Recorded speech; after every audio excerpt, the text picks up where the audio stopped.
رات کی قسم جب وہ چھا جائے اور دن کی قسم جب وہ روشن ہو جائے، اور اس ذات کی قسم جس نے نر اور مادہ پیدا کیے کہ تم لوگوں کی کوشش طرح طرح کی ہے۔ سو جس نے اللہ کے رستے میں مال دیا اور پرہیزگاری کی اور بہترین بات یعنی کلمہ توحید کو سچ جانا،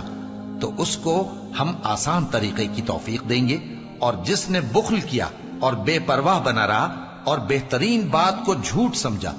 تو ہم اسے رفتہ رفتہ سختی میں پہنچا دیں گے،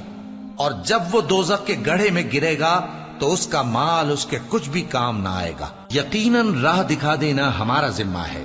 اور بے شک آخرت اور دنیا ہماری ہی ملکیت ہے۔